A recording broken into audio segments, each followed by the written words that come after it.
Il y a le contexte des années 30, mais il y a aussi le contexte des années 20, il y a le contexte d'avant la guerre. Disons que on peut présenter la chose un peu comme une sorte d'oignon avec des couches de contexte qui se superposent. C'est-à-dire que d'un côté, je pense que ça c'est une toile de fond qui est quand même très importante. L'Allemagne est rentrée dans la modernité industrielle de manière extrêmement accélérée.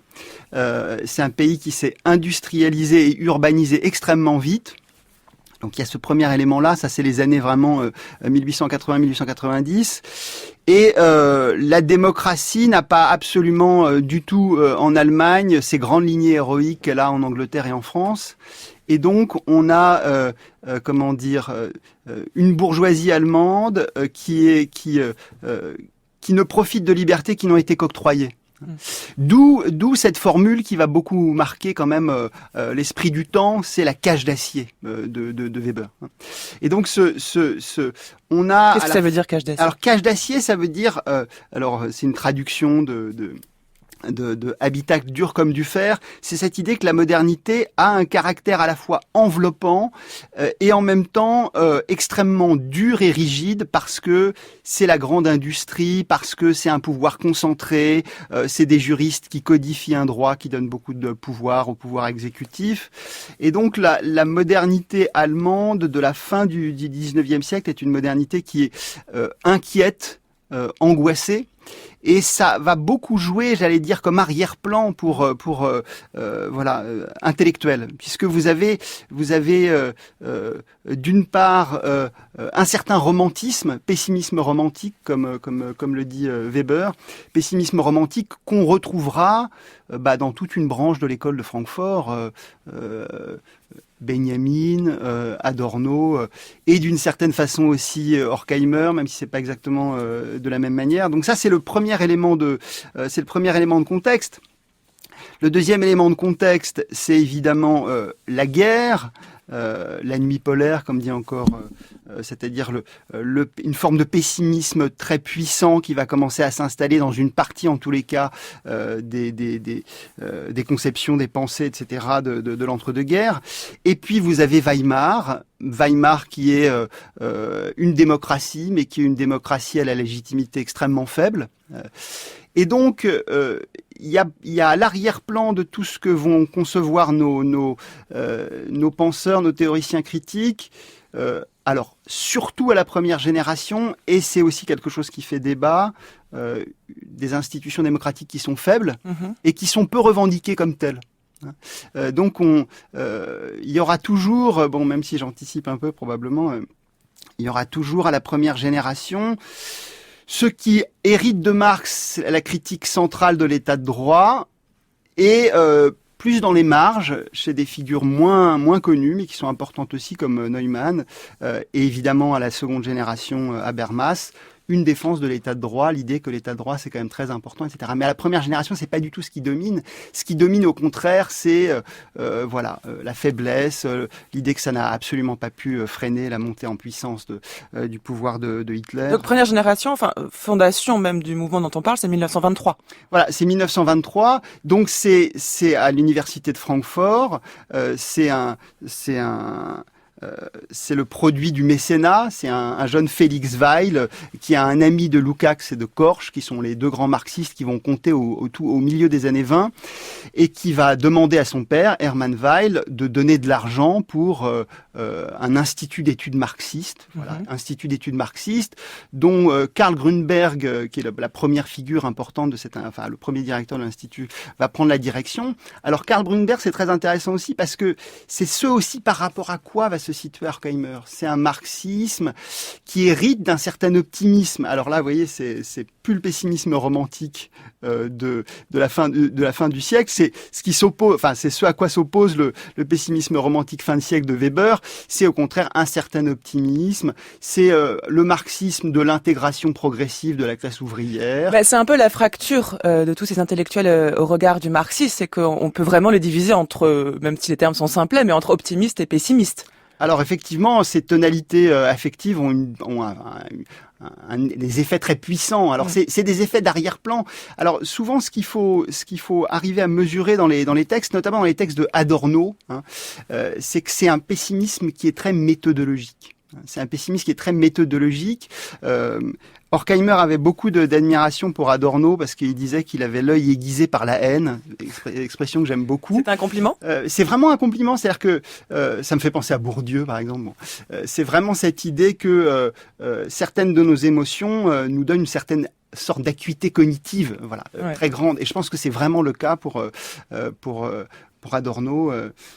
Voilà, donc il y a une dimension expressionniste dans le pessimisme d'Adorno. Alors, on va essayer de comprendre tout ça ensemble ce matin. On consacre toute cette série d'émissions, donc jusqu'à jeudi à l'école de Francfort, et aujourd'hui on va comprendre les débuts, on va essayer de présenter les acteurs principaux, ainsi que les concepts et les lignes de pensée autour desquelles s'articule ce qu'on appelle l'école de Francfort. Le mot lui-même arrive plus tard, 1950. Exactement, il arrive dans les années 50, lorsque l'Institut se remet à fonctionner au tout début des années 50. On va l'expliquer. Jean-Marc Durand-Gasselin, avant d'entendre un premier texte, parce que c'est quand même avec les textes qu'on découvre le mieux la pensée des gens dont on parle, vous êtes professeur de Cagne à Orléans, vous êtes rattaché au laboratoire Sophia Paul de Paris 10. Est-ce que l'école de Francfort est quelque chose que vous enseignez à vos étudiants ? Alors en fait, j'enseigne assez peu l'école de Francfort. Enfin, je vous pose la question à dessein parce que de toutes mes études de philosophie, je n'ai jamais eu un cours sur l'école de Francfort. J'ai l'impression que c'est pas un sujet de cours. Une réponse, sincère. C'est-à-dire que aucun des auteurs, Horkheimer, Adorno, Honneth, etc., qui sont des classiques évidemment archi commentés aux États-Unis, en France, ne font partie du canon des philosophes en France. Ils ont évidemment une importance mondiale, très grande. Il y a quelques cours à l'université sur Habermas, etc. Moi non plus, j'ai pas du tout, lorsque j'ai fait mes études, j'ai pas du tout eu de cours là-dessus. Donc je ne l'enseigne pas à mes élèves, mais en même temps, c'est évident que l'intégralité de mes cours est marquée par cet effet de perspective. C'est-à-dire que je fais presque jamais de cours sur Marx, je fais presque jamais, je parle... Et pourquoi pas ?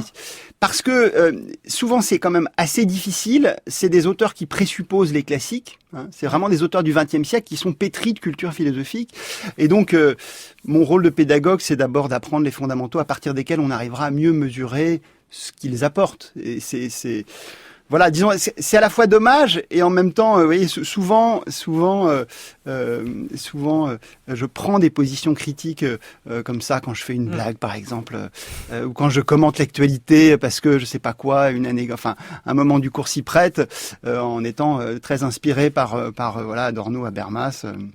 Ou Honneth, c'est vrai que Axel Honneth, c'est la troisième génération, c'est vraiment le grand philosophe des mouvements sociaux. Aujourd'hui, il y a MeToo.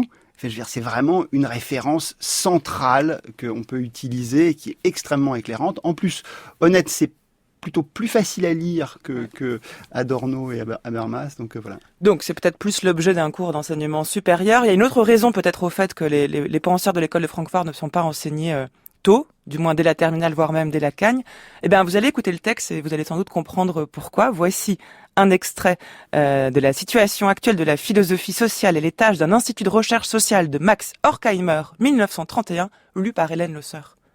Aujourd'hui, il s'agit, et je ne suis certainement pas le seul à avoir ce point de vue, d'organiser sur la base du questionnement philosophique actuel des investigations auxquelles se joignent des philosophes, des sociologues, des économistes, des historiens, des psychologues, dans une durable communauté de travail, afin de faire ensemble ce qu'en d'autres domaines on peut faire seul en laboratoire. De faire ce que tous les chercheurs authentiques ont déjà fait. Plus précisément, de poursuivre au moyen des méthodes scientifiques les plus fines les grandes questions de la philosophie qui sont les leurs. De préciser et de transformer les questions en fonction de l'objet tout au cours du travail. De trouver de nouvelles méthodes sans pour autant perdre de vue l'universel. De cette façon, on ne répond pas par oui ou par non aux questions philosophiques, mais elles sont elles-mêmes intégrées dialectiquement au processus de la science empirique, ce qui veut dire que leur réponse réside dans le progrès de la connaissance objective qui influence leur forme même. En théorie sociale, Un individu ne saurait assumer une telle ligne de conduite, tant en raison de la richesse du matériau qu'en raison de la diversité des sciences auxiliaires indispensables. Vous écoutez France Culture, les chemins de la philosophie qui vous emmènent sur les pas de l'école de Francfort cette semaine, aujourd'hui en compagnie du philosophe Jean-Marc Durand-Gasselin qui enseigne la philosophie en Cagne à Orléans. Voilà peut-être une autre des raisons pour qui explique que Max Horkheimer, entre autres, soit peu étudié, en tout cas tôt dans les études de philosophie. C'est que, disons-le, ça va rassurer les auditeurs, ils se sentiront moins seuls, c'est que ce sont des textes très difficiles. Alors effectivement, c'est des textes difficiles et pourtant le texte que vous avez lu est vraiment loin d'être. Non, bah oui, parce que ça, on a essayé de faire lire les plus compréhensibles. Voilà, c'est ça. Donc, mais on pourrait s'arrêter à chaque mot. On se dit mais qu'est-ce que ça veut dire, science empirique? En fait, ce texte, c'est vraiment un texte de prise de fonction. Horkheimer est assez jeune. Alors Horkheimer, il faut avoir. Oui, dites-nous, présentez-nous Horkheimer. Alors c'est un juif allemand. Ses parents sont riches, c'est quand même important, c'est-à-dire que c'est quelqu'un qui n'a jamais milité, c'est quelqu'un qui a fait une thèse sur Kant, c'est quelqu'un qui a écrit des romans policiers qui ne sont pas parus. Donc on a un esprit qui est très éclectique, qui a été choisi pour succéder à Karl Grünberg dont j'ai parlé tout à l'heure, pour son profil très modéré, assez peu marqué sur un plan marxiste ou marxisant. Et donc c'est quelqu'un qui arrive très jeune à la tête d'un institut et qui donc se voit doué d'un pouvoir institutionnel très très grand. Et donc on a ici un texte qui est assez modeste dans sa facture et qui va lancer les programmes de recherche et donne, comme souvent Horkheimer le fait, le cadre philosophique général à partir duquel vont s'engager les projets de l'école de Francfort. Alors là, ce qui est extrêmement intéressant à mon avis dans l'extrait qui a été lu, c'est que c'est l'interdisciplinarité. Voilà, la pluridisciplinarité, voilà. On entend tout de suite un endroit où se rejoignent des philosophes, des sociologues, des économistes, des historiens et des psychologues. Donc voilà, donc Habermas, c'est les générations d'après. Ce que Horkheimer va vouloir faire, c'est réunir des compétences et des spécialités qui, de toute façon, étant donné la dynamique de différenciation des savoirs qui est extrêmement grande. Enfin, je veux dire, nous, on a toujours en France l'imaginaire de l'intellectuel total, etc. Et puis on a appris à se méfier de ceux qui ont une sorte de compétence universelle qui cache une sorte de demi-savoir, les demi-habiles, comme dit Bourdieu. Et donc là, il s'agit vraiment de faire travailler des économistes professionnels, des psychanalystes professionnels, pour essayer de saisir les tendances contradictoires de la société. L'autre partie, à mon avis, très importante du texte, c'est ne pas perdre le sens de l'universel. Oui. Et donc, c'est prolonger la philosophie avec d'autres moyens dans un contexte qui a changé, c'est-à-dire essayer de savoir ce que veut dire la justice, la vérité, dans une société qui est celle, les sociétés modernes de manière large, mais j'allais dire les sociétés capitalistes, organisées du XXe siècle, et évidemment la société allemande de cette époque, des années 20-30, en utilisant une pluralité de perspectives et en essayant d'articuler la pluralité de ces perspectives. Oui, alors avant d'étudier les enjeux théoriques de la fondation de cet institut de recherche, en tout cas de la direction que lui donne Max Horkheimer lorsqu'il en prend la tête, aidez-nous à comprendre le but même, parce qu'on comprend les moyens, effectivement, pluridisciplinarité, utilisation d'une méthode scientifique, y compris en philosophie, croyance en une forme d'universel. Quel est le but? Est-ce que le but, c'est d'essayer de changer les choses, de proposer une résistance politique dans un climat qui est quand même celui de la montée du nazisme, ou bien est-il plus universitaire, plus disciplinaire, d'essayer de faire en sorte que la recherche soit vivante, mais reste dans son laboratoire? Alors, le noyau dur de l'école, c'est-à-dire ceux qui sont les plus proches de Horkheimer, etc., sont les gens qui sont sans expérience politique. Ça, c'est quand même très important. Tous ceux qui ont eu une expérience politique ou syndicale appartiendront plutôt au second cercle. C'est le cas de Marcuse, même si ça va être un personnage très important. C'est le cas de Neumann aussi. C'est le cas de il y a un certain nombre de personnages plus secondaires.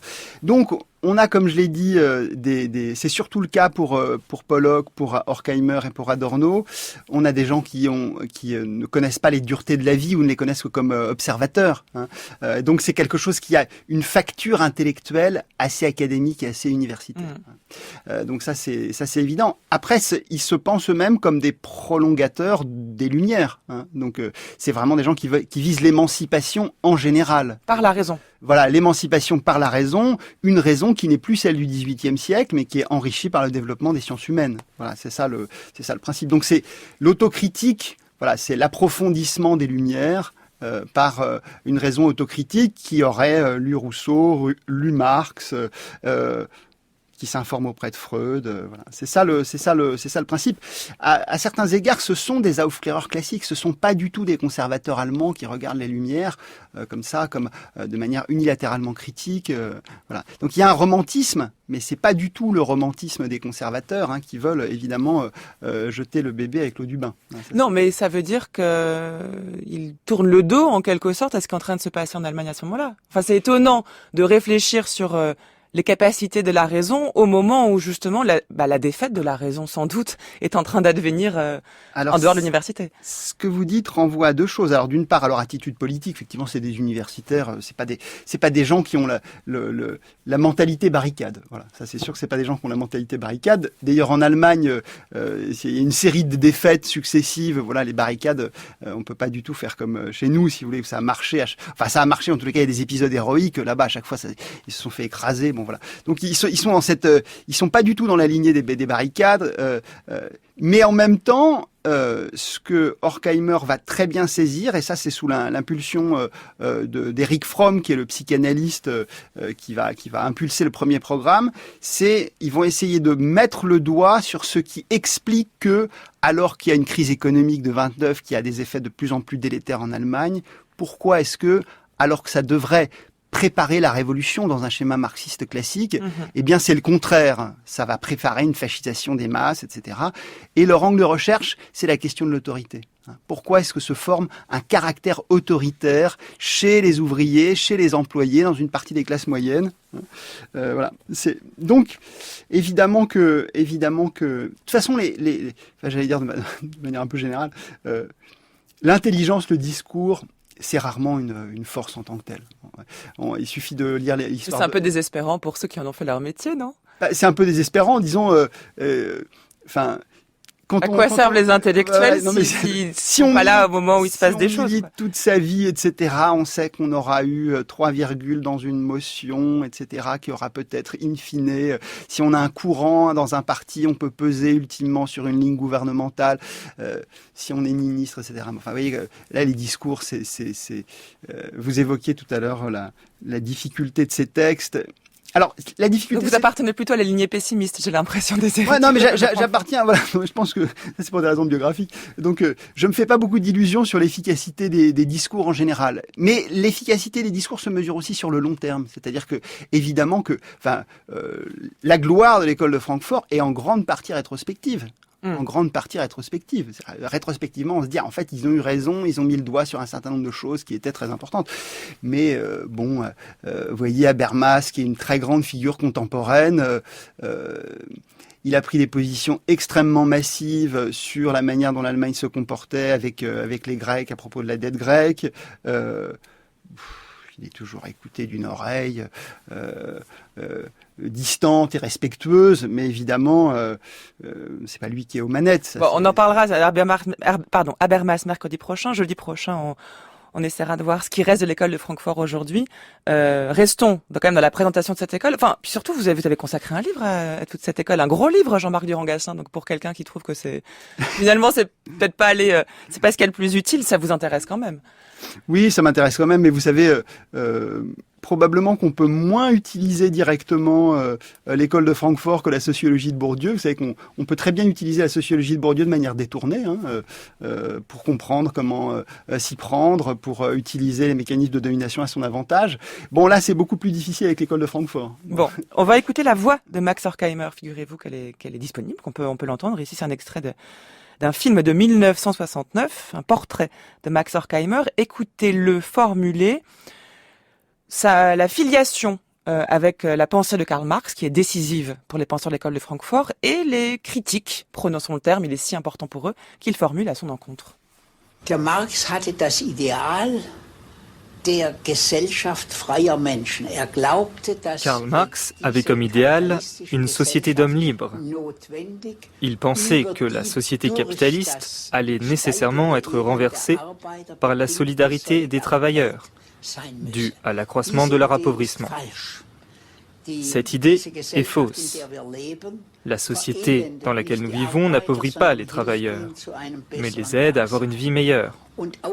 Et en plus, Marx n'a pas du tout vu que la liberté et la justice sont des concepts dialectiques. Plus il y a de liberté, moins il y a de justice. Et plus il y a de justice, moins il y a de liberté. La théorie critique, comme elle a été développée plus tard, est basée sur l'idée que ce qui est bon, et en particulier qu'une société bonne et libre, ne peut pas être déterminée de l'intérieur de la société dans laquelle nous vivons maintenant.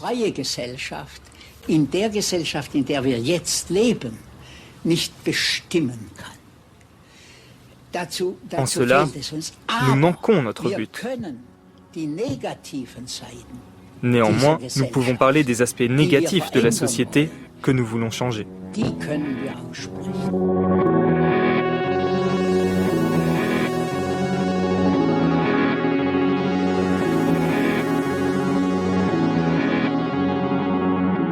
France Culture, les chemins de la philosophie, Adèle Van Rett.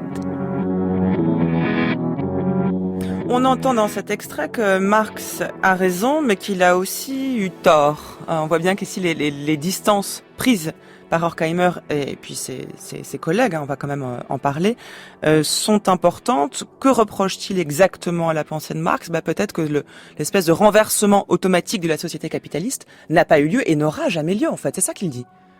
Exactement. C'est en fait l'optimisme historique qui a un côté très 19e siècle chez Marx, d'une sorte de nécessité ultime de l'histoire humaine qui s'accomplirait dans un renversement de la domination en fraternité.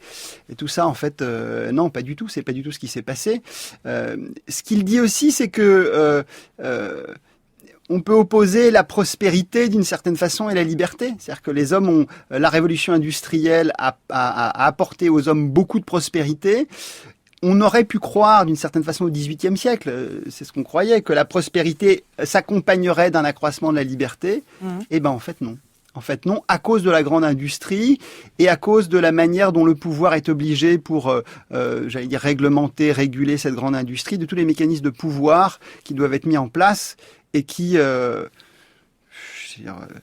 réduisent considérablement la liberté individuelle, le jugement individuel. Voilà. Donc ça, c'est le renversement. Ça, c'est vrai qu'il y a un pessimisme qui est très grand de ce point de vue-là. Alors, pessimisme... Enfin voilà, il y a un pessimisme. La catégorie de pessimisme est une catégorie qui est extrêmement large et qui évidemment est liée, enfin, voit beaucoup au climat, aux événements, etc. tragiques du XXe siècle, voilà, le siècle des extrêmes. Mais il a aussi une dimension méthodologique, c'est-à-dire que lorsqu'on lit Adorno, par exemple, donc c'est en rapport avec le dernier morceau de l'extrait là. Adorno dit, c'est une déclaration du début des années 60, il dit je sais bien que la RFA, en RFA aujourd'hui, la vie est infiniment plus agréable que dans l'Allemagne des années 30, etc. Mais ça ne doit pas désarmer la capacité qu'a la raison à critiquer de manière extrêmement virulente la culture de masse, la domination technocratique. Voilà. Il faut pas perdre le point de vue à partir duquel les choses peuvent être critiquées radicalement. Alors, critiquer radicalement d'un point de vue qui, justement, est problématique. C'est-à-dire qu'on pourrait dire, ça va mieux, donc ça va mieux, laissez-nous vivre. Hein. Ayons le sens des compromis, de l'adaptation, etc. Voilà. Donc, compromis, adaptation, voilà des mots qui mettraient Adorno dans une sorte de colère noire. Mais c'est la crise du marxisme allemand qui a lieu, d'ailleurs, au moment, l'avènement de l'école de Francfort, et même qui va se poursuivre, entre d'un côté une espèce de dogmatisme révolutionnaire et de l'autre un compromis pragmatique en fait. Et l'école de Francfort propose une troisième voie, on peut le dire ainsi, donc qui serait une espèce de revendication d'une indépendance intellectuelle en tout cas. Voilà, tout à fait. C'est ce que dit Peter Gay dans Le Suicide de la République, un classique de l'histoire de cette époque-là. Il place l'école de Francfort dans une sorte de cercle de la raison, hein, c'est-à-dire ceux qui ont refusé, voilà, les grandes alternatives de la gauche allemande à cette époque, la gauche allemande qui évidemment s'est beaucoup entretuée et ce qui n'a pas eu des effets historiques glorieux. Hein. Donc il y a une sorte de retrait dans la théorie, ça c'est Oui. quand même inévitable. Donc souvent on a dit c'est une pensée de l'exil, voilà. Mais voilà, c'est inévitable. Après c'est quelque part, enfin je veux dire, entre des positions, je pense aux climatologues contemporains qui signent des pétitions depuis très longtemps, qu'est-ce qui se passe? Pas grand-chose. Même quand ils sont unis, ils prennent position dans le débat public, etc. Bon, donc la capacité, je pense que c'est au cœur justement de ce que l'école de Francfort essaye de théoriser, la capacité qu'a le monde moderne avec son État, son administration, ses grandes industries, etc., à se transformer est extrêmement problématique. Et c'est cette inertie-là. Donc c'est une critique du progrès? C'est une critique des formes qu'a pris le progrès. Ça c'est très clair. Donc c'est pour ça qu'il dit c'est dialectique, c'est-à-dire que on a cru on ne ferait que tirer les bénéfices, du développement de la science, du développement des grandes industries, de la révolution industrielle. C'est vrai qu'on en tire des tas de progrès, la hausse du niveau de vie, etc. Mais en même temps, on est embarqué dans une sorte de machine. Je parlais de la cage d'acier tout à l'heure. Oui. Dans une sorte de machine qui a une inertie extrêmement grande et qui a des coûts latéraux qui sont beaucoup plus grands que ce qu'on aurait pu imaginer. Mais alors pourquoi continue-t-il à croire au marxisme? Pourquoi ne pas rompre directement avec le marxisme? C'est pour ça qu'il faut ajouter au vin du marxisme beaucoup d'autres choses. Alors c'est pas forcément de l'eau parce que ça donne pas quelque chose de moins coloré, mais il faut ajouter au marxisme d'autres compétences qui permettent d'expliquer pourquoi ça n'a pas suivi le cours que le marxisme avait prévu. Une des grandes figures, même si c'est une figure timide d'arrière-plan, c'est l'économiste de la bande, c'est Pollock. Donc voilà, Pollock, au tout début des années 30, dit effectivement, c'est pas la révolution qui va s'accomplir, c'est une concentration de plus en plus grande du pouvoir politique et du pouvoir économique, les deux étant fonctionnellement liés. Et donc ce qui disparaît en fait, c'est les conditions sociales dans lesquelles on pourrait imaginer une généralisation des idéaux émancipatoires du XVIIIe siècle. Friedrich Pollock, économiste, Voilà. écrit en 1933, la date n'est pas anodine ceci, ce qui se termine, ce n'est pas le capitalisme, mais seulement sa phase libérale. Sur les plans économiques, politiques et culturels, il y aura à l'avenir pour une majorité d'hommes encore moins de liberté. Qu'est-ce que ça veut dire? Le capitalisme peut-il ne pas être libéral? Les deux sont liés. Alors ça renvoie justement aux transformations du capitalisme de la fin du 19e siècle. Le capitalisme se concentre, on a des grosses industries. À l'intérieur de ces grosses industries, vous n'avez pas simplement des ouvriers et un patron, vous avez des ouvriers qualifiés, des cadres, des ingénieurs, des départements de recherche et de développement. Donc la science, le savoir est absorbé par les grandes entreprises dans des objectifs de puissance et ces très grosses entreprises qui emploient des milliers de personnes, évidemment, elles doivent faire des investissements sur le long terme qui sont extrêmement massifs. Tout doit être contrôlé. En fait, tout doit être contrôlé. Donc, en fait, le format du capitalisme libéral naissant, je pense à Molière, le bourgeois gentilhomme, etc., tout ça, c'est terminé. Maintenant, qu'est-ce qu'on a? On a des très grandes entreprises. Alors, c'est très allemand aussi, parce qu'en France, tout ça, nous, on est un pays encore très largement rural, etc. Donc, la grande modernité mécanique des grandes métropolis, disons, voilà, l'expressionnisme allemand. Voilà, souvent, c'est ce que je dis. C'est un peu une formule. En Allemagne, ils ont les expressionnistes, nous, on a les impressionnistes. Donc, nous, on a les bords de la Seine toujours avec des coquelicots, alors que là-bas, c'est les grands, voilà, c'est les grands immeubles, l'espace urbain, les grandes industries. À Francfort aujourd'hui, en fait. Voilà, c'est ça exactement. Donc donc il y a cet arrière-plan voilà qui est très important. J'ai oublié ce que je voulais. C'était sur la citation de Pollock. Oui, voilà, c'est ça. Et donc ce que nous dit Pollock, c'est que la dynamique de la révolution industrielle va finir par écraser les individualités par des mécanismes. Ça, c'est ce que dit Marx. Mais pour Marx, c'est les écraser du point de vue de l'exploitation. Et là, c'est du point de vue organisationnel. Donc c'est une manière de dire, en fait, si on veut garder notre niveau de vie, si on veut garder une société très productive, en fait, on sera obligé d'avoir des grandes chaînes hiérarchiques. On sera obligé d'être dans des formes d'organisation qui donne à la domination une tournure qui n'est plus celle de l'exploitation. Marx, vous savez, ça c'est les textes de 1845. Marx imagine très bien une centralisation du pouvoir démocratique, etc., administratif. Il n'en imagine pas les pathologies extrêmement puissantes, hein, la rigidité à laquelle ça correspondra, etc. Ça c'est sûr. Il y a quelque chose de très fort comme ça. Et lorsqu'ils partent aux États-Unis. Alors oui, à quel moment est-ce que l'école de Francfort traverse l'Atlantique? Alors, il part par morceaux. Hein, il part par morceaux. Horkheimer est révoqué en 1933. Il va d'abord se réfugier en Suisse parce qu'il avait prévu, il avait quand même senti que donc il avait monté une sorte de succursale de l'institut en Suisse, et ensuite il part aux États-Unis. Assez vite.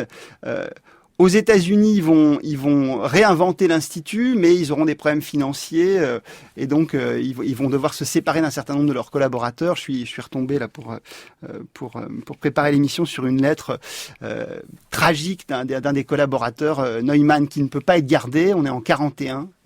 Il va être obligé d'aller travailler pour l'administration américaine et il dit je me suis toujours senti comme un membre de l'institut.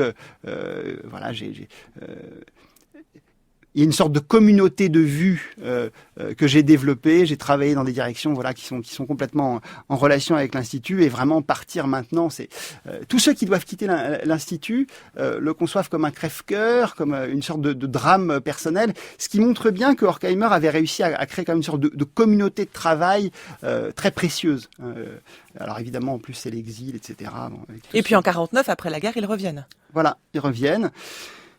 Horkheimer reste à cheval, il continue à enseigner en partie aux États-Unis. Adorno revient. Disons, alors ça c'est très important pour comprendre la succession des générations. Ils reviennent avec le sentiment que, oui, 1945 c'est la défaite du fascisme, mais reste en place un certain nombre des mécanismes fondamentaux qui ont permis le fascisme. La cage d'acier, l'inertie, la grande organisation, etc. Tout ce que j'ai évoqué tout à l'heure, et aussi évidemment beaucoup d'individus qui ont pris part à la machine nazie, et la dénazification leur semble extrêmement relative.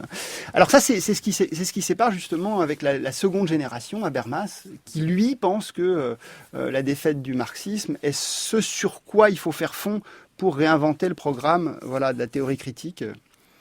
Alors, pendant la Seconde Guerre mondiale, entre 1941 et 1944, est élaboré un ouvrage qui s'appelle La dialectique de la raison. Les auteurs sont Max Horkheimer et Theodor Adorno. Le but, c'est de reconstituer l'histoire du processus de civilisation en méditant sur l'aspect destructif du progrès, on va dire, puisque ça, on en a dit deux mots, et de repenser donc le principe de raison pour essayer d'expliquer comment, pour expliquer cette faculté qu'ont les masses, et ça ils savent de quoi ils parlent, puisque encore une fois ils sont les premiers, les mieux placés pour le voir, qu'ont les masses à se laisser fasciner par une forme de despotisme. Comment ça se fait que des êtres éclairés par la raison peuvent en venir à une telle fascination qui a conduit au fascisme? Eh bien, un des exemples qu'ils prennent pour montrer que il y a une utilisation de la raison qui est mortifère, qui est plus qu'utilitaire, qui est destructrice, c'est Ulysse. Dans l'Odyssée d'Homère, voici un extrait d'Ulysse qui rencontre le cyclope Polyphème et qui, grâce à sa ruse, Ulysse est connu pour sa ruse, va mutiler Polyphème et, ce faisant, peut-être montrer que la raison ne produit pas toujours des gens heureux. Cyclope, tu dois être bien fatigué. Ne voudrais-tu pas, pour te donner de nouvelles forces, boire de ce vin noir? Non.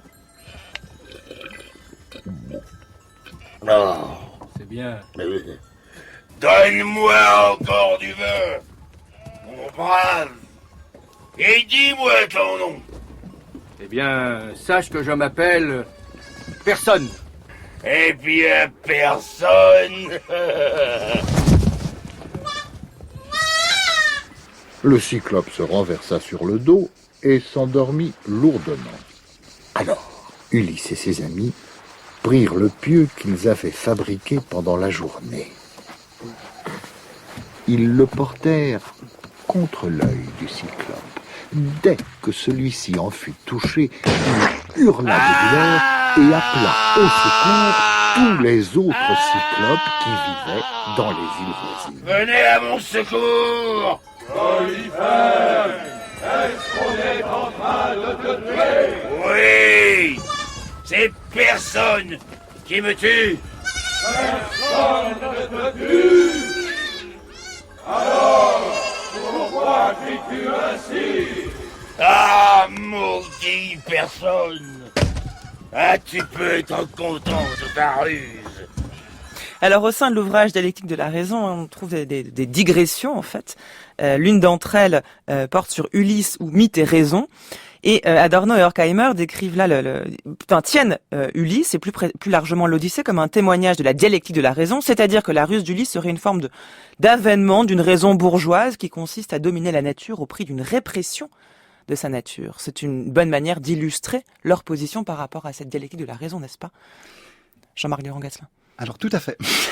C'est-à-dire que une des grandes thèses, alors qui s'élabore chez Horkheimer dans les années 30, parce qu'il pense au cercle de Vienne, c'est cette idée que la raison peut être réduite à une de ses parties. Voilà. Et c'est la partie à laquelle elle peut assez facilement se réduire, c'est la partie du calcul, c'est la rationalité instrumentale, comme dirait Weber. Et donc il y a cette idée que cette rationalité instrumentale, elle est dominatrice et qu'elle n'est pas connectée au tout. Et elle se confond très rapidement, voilà, avec la ruse.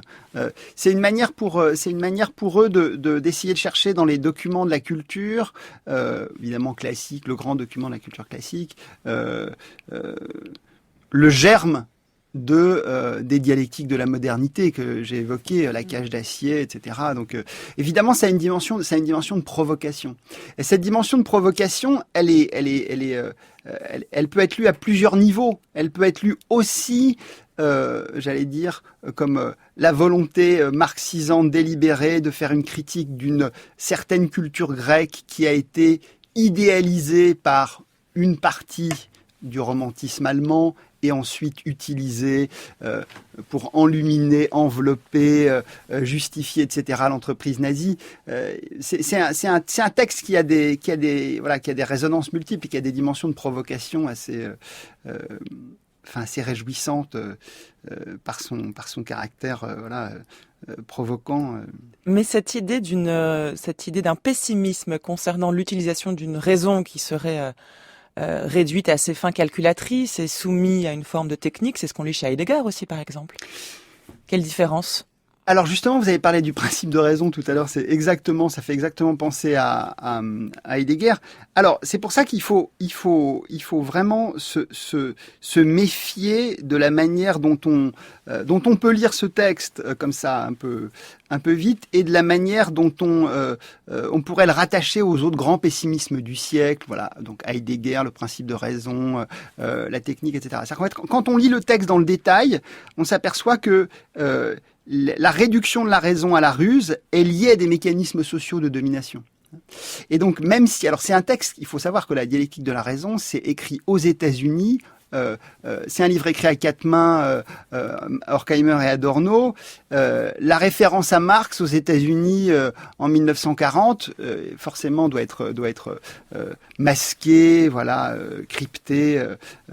Donc ce qu'il faut plutôt avoir en tête, à mon avis, pour éclairer ce texte sur Ulysse, c'est la manière dont la révolution française n'a pas abouti à ce à quoi elle aurait aboutir, c'est-à-dire l'hédonisme pour tous, un certain luxe pour tous, un certain bonheur pour tous, et en quoi la raison va se réduire de manière de plus en plus forte au XIXe siècle. Et donc le texte d'Ulysse renvoie à la manière dont la raison, inauguralement, a pu préparer son ambivalence lorsqu'elle s'est combinée à des mécanismes sociaux de domination qui sont des mécanismes marxiens, mais qui sont évoqués de manière assez discrète dans le texte. Mais on voit très bien ce que ça veut dire. Enfin, je veux dire, il faut lire de la littérature économique contemporaine, etc., pour voir comment les idéaux de la raison peuvent être complètement retournés en leur contraire. C'est-à-dire, il n'est question que de rationaliser, moderniser, il n'est question que de profit, etc. C'est une certaine forme de raison.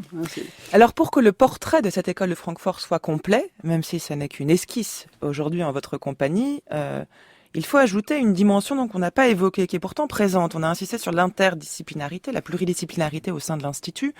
On aura compris l'importance de l'économie, de la sociologie, enfin de la philosophie sociale en tout cas, de la science.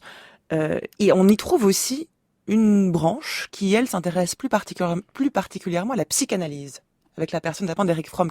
Comment on justifie la place de la psychanalyse dans cet institut ?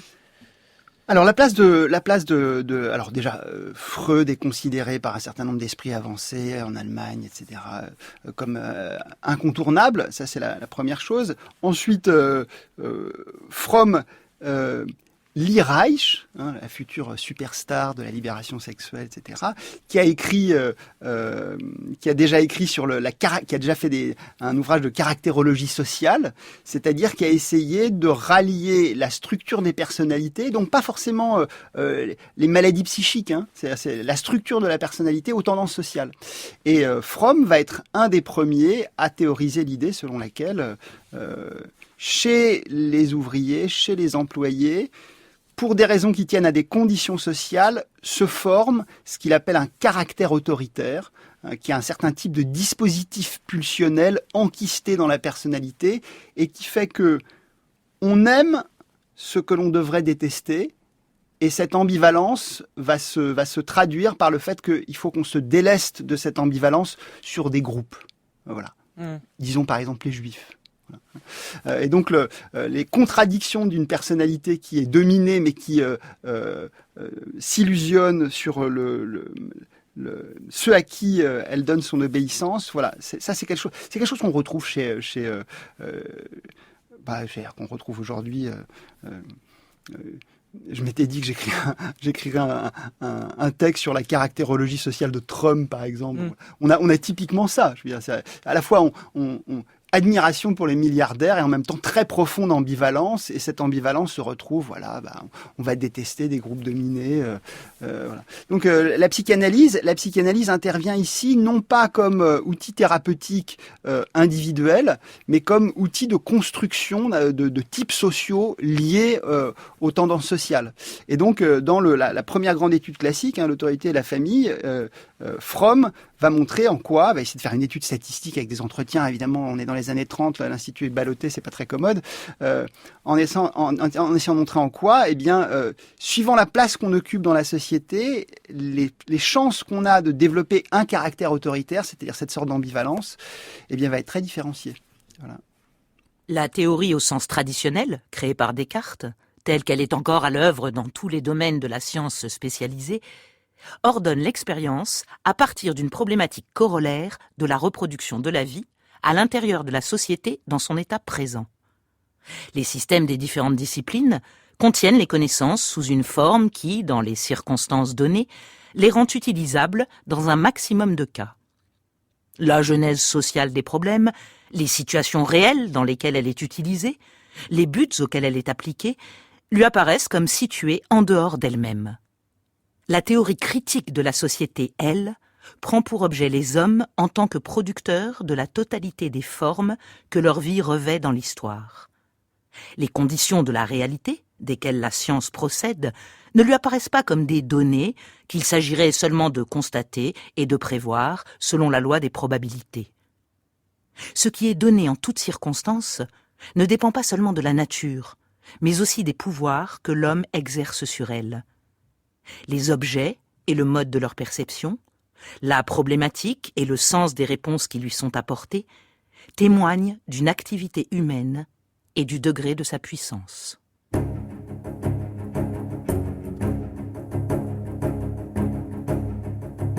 France Culture, les chemins de la philosophie, Adèle Van Rent. vous allez m'en vouloir, Jean-Marc Durand-Gasselin, et vous aurez raison. Terriblement. Non seulement parce qu'on a gardé le texte le plus compliqué pour la fin, mais on peut se dire qu'au moins maintenant, grâce à vos explications, on a des éléments en main pour le comprendre. Mais surtout parce que je vous donne 3 minutes pour expliquer le concept central de l'école de Francfort, à savoir la théorie critique qui s'oppose, on l'a entendu dans le texte, à la théorie traditionnelle. Qu'est-ce que la théorie critique, Jean-Marc Durand-Gasselin ?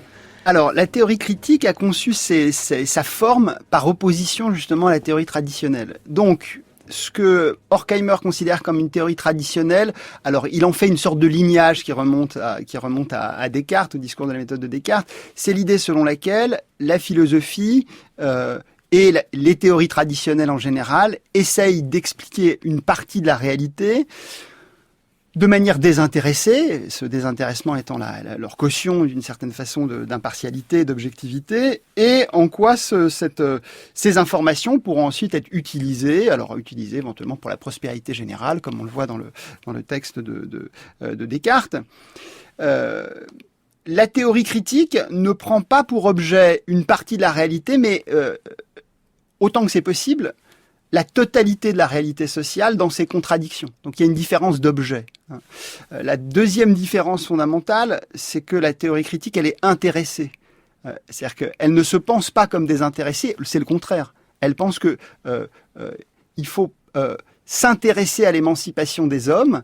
Et la raison pour laquelle Marx est une référence fondamentale, c'est que tous les concepts marxiens, plus-value, etc., contradiction sociale, etc., sont des concepts qui ont une relation intime avec l'émancipation humaine.